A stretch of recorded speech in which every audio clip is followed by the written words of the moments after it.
Good afternoon, everyone. It is Wednesday, the 29th of April, and we have our usual Wednesday funding call with Nick Rotten and David Marshall from Sterling Capital and Robin Johnson from Buckle Solicitors. Thanks, guys, for joining me again. Just when we think we've got nothing to say on these calls, everything turns upside down again, doesn't it? And just on our pre-chat there's clearly a lot of things that have shifted in the last week, even the last day or two, which we definitely need to get into. So, shall we start with the big stuff first then? Let's get right into the meat of it. The bounce back loans that were announced on Monday. Yep. And so we've been expecting something like that to come along, but I think the 50k limit was a surprise to most people, including the banks. Yeah. So what can you tell me about what's going on with those then? Okay, announced on Monday by the Chancellor, and theoretically to launch on the 4th of May, but we'll probably talk about that a little bit later. Available through most of the CBILs accredited lenders, certainly through the high street banks.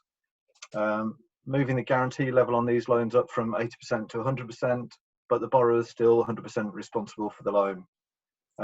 Loans start at £2,000 up to £50,000, but effectively limited to 25% of the business's turnover.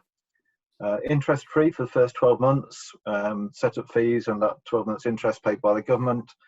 A low standardised level of interest for the balance of the term of the loan, but we've no idea as yet what that low standardised interest rate is going to be. No capital repayments for the first 12 months.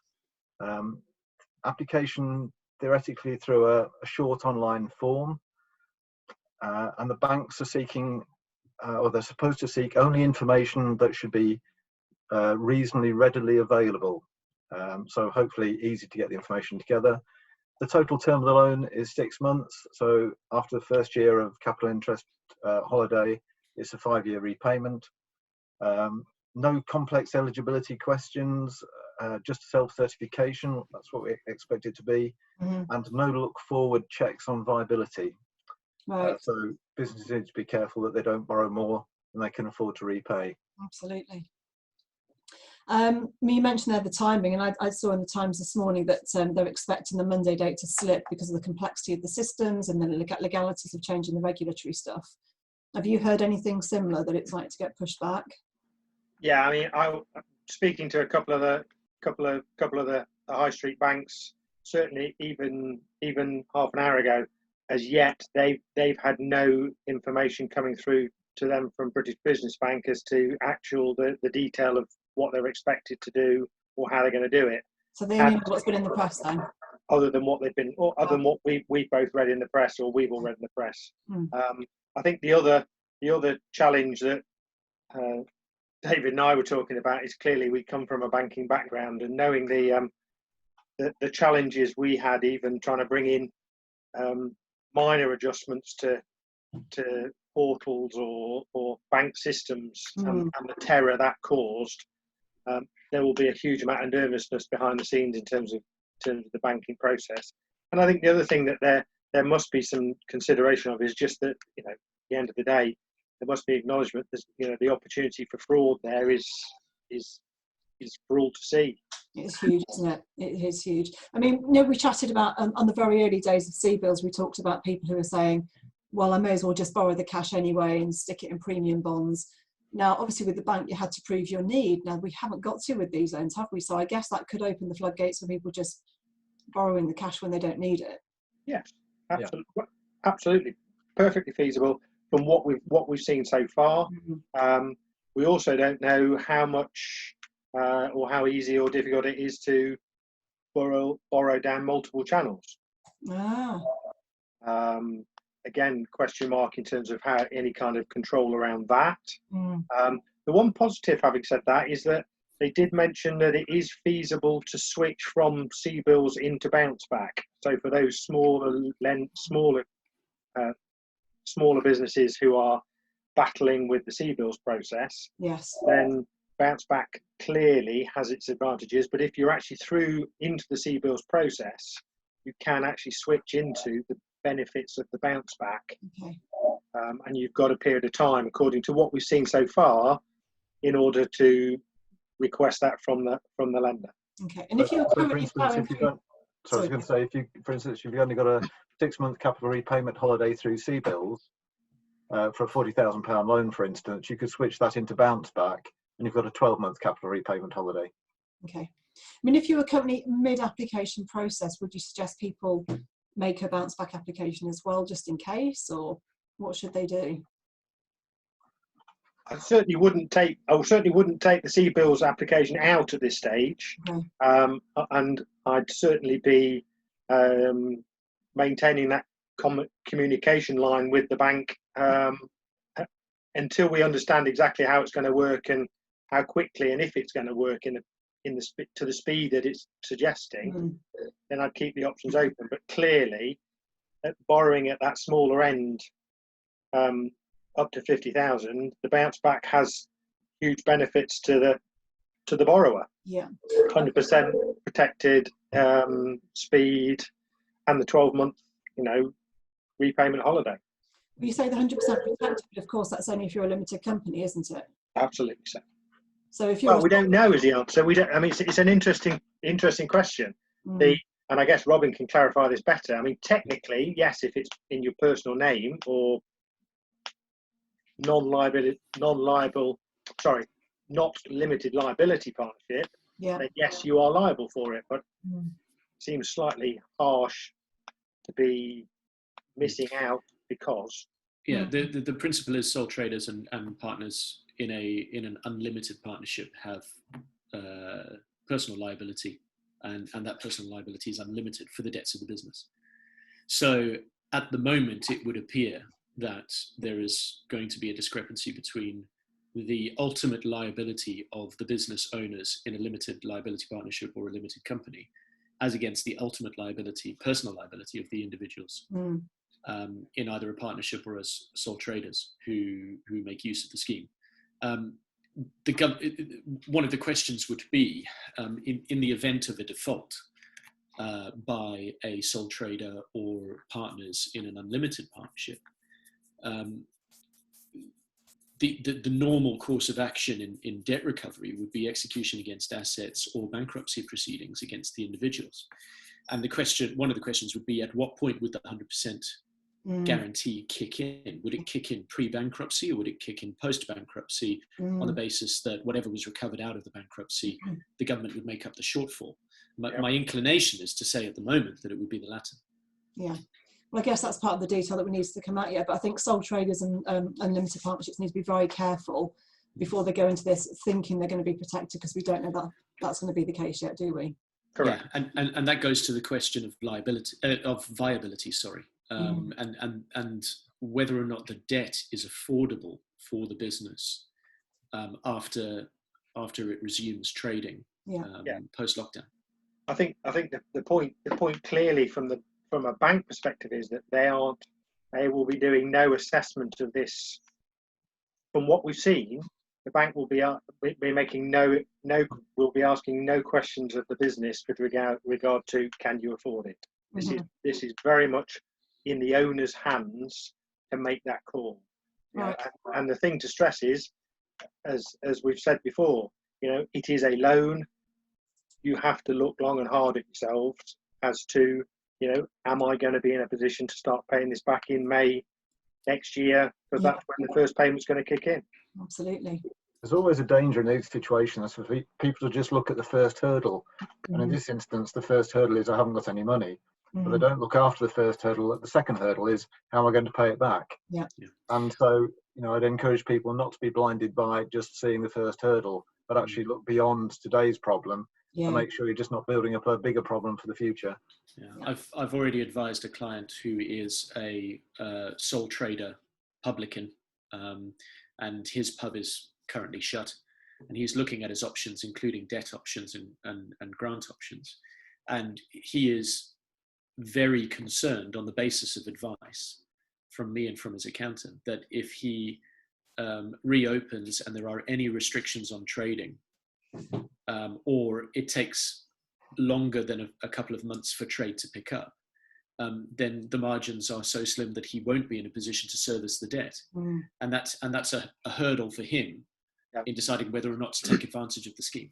Yeah. I think there are a lot of people who need to really look at their model now and make that harsh judgment call of, is this worth carrying on with? Because if it means you're saddled with debt that you can't repay, are you better off cutting your losses and starting again with something else?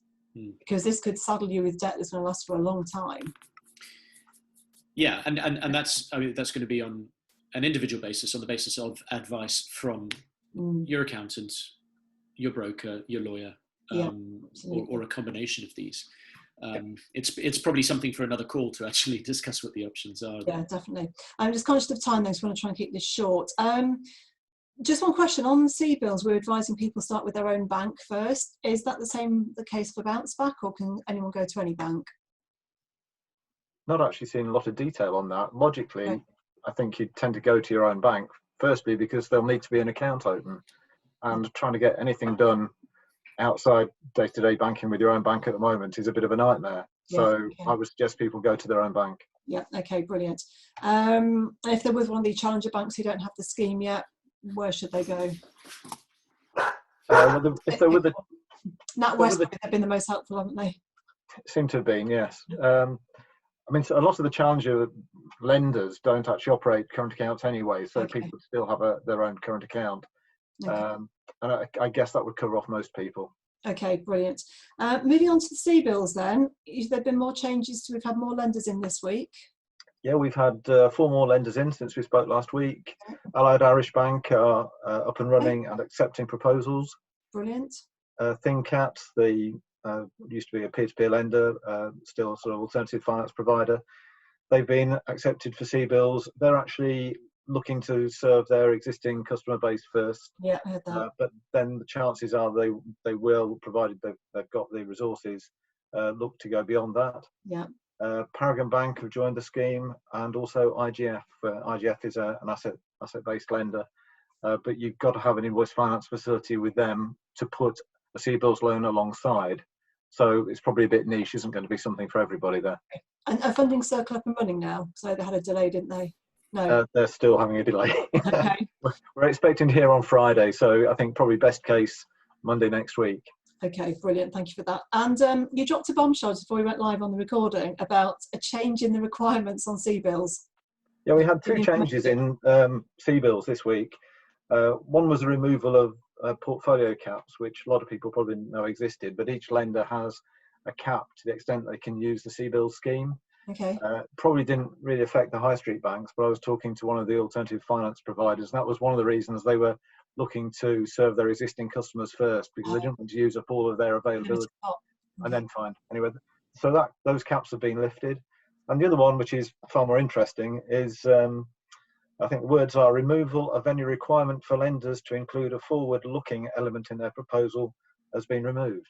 Right, so that is massive, isn't it? So that means all the accountants who are currently scurrying around frantically preparing cash flow forecasts, scenario plans looking forward on profit and loss, just not needed anymore. Well, they need it for their own purposes rather than the bank, but they probably always needed it for their own purposes first. Absolutely, you know, I'll be the first to say that. Yeah. So you're saying the banks no longer need from you a cash flow forecast or a profit forecast? Correct. Wow. Correct. And that is across the board, that's come from British Business Bank? Correct. That is to speed up the process of getting these loans through the system. Okay. But this doesn't do away with the requirement to show that the business was viable before lockdown, does it? It doesn't, no. Yeah, so you still have approved viability. Okay. Yeah, so you still have to look backward, but not forward. And essentially and essentially what they're saying is that they are going to look at the historic figures to base their serviceability structure upon. Yeah. So they're basically going to say pre-COVID, looking at the numbers that we can see from accounts, yes, it could afford to meet these repayments. That's all we're going to base it upon. Okay. And I guess actually it's pretty fair, because you can't. No one can predict right now what's going to happen. You can have a number of scenarios, but no one knows. They can only base it on how did you run it before, I guess. It could well be an optimistic view, because I doubt the economy is going to be as great in the next 12 months as it was over the last 12 months. So, you know, you need to be a little bit wary that if you're borrowing the money, you're not doing it in the full expectation that the next 12 months is going to be absolutely as good as the last 12 months. Yeah, I think the key thing is I often hear clients say, well, if the bank think I can afford it, then I must be able to. You've got to be certain yourself, having run your own scenarios, that you can afford this debt, because like we all keep saying, this is debt, it has got to be paid back. If there's a way to fund it without borrowing, then I really recommend people do that. Absolutely, yeah. But I think this is from the British Business Bank point of view, is it's been one of the serious blockages in the process. Yes. Client turns up at bank and says, "What do you need?" I see, I need to see some personal asset and liability. I need to see 3 years bank accounts. 3 years audited accounts, and I need to see a cash flow forecast. Number one, bosh. Number two, bosh. Number three, oh, hang on a second, I've got to go away and either prepare one. I've not done one for a long time. Not really sure how to put one together. Or I've got to go and talk to my accountant who's up to their eyes in lots of these requests. And so from the bank's point of view, there's just this bigger and bigger pile of applications waiting to be submitted. I think that's been the stumbling block for a lot of applications. And as a consequence, this will allow the money to move. Yes. I think the crucial thing that we all know and we all will stress is that, it's a rather like we've just said in the bounce back loan. It becomes the onus is much more on the business owner now to make some serious decisions for themselves, not rely on the bank to say no to them. Yes. Okay. Anything else that we need to throw in there? Is that the main thrust of what's happening this week? I think that's pretty much the main thrust of it. Probably enough. Apparently there are about 40,000 applications have been made for CBILs and 20,000 have been dealt with, but we're not quite sure of the balance, how many are declined and how many are still waiting. And are you hearing generally about the decline rate and the decline reasons? I suppose around viability where we have heard, but I suppose we're hearing more loans have been agreed rather than declined at the moment. And that's being sped up, I presume. There's a lot of pressure from government, isn't there, to get those numbers up?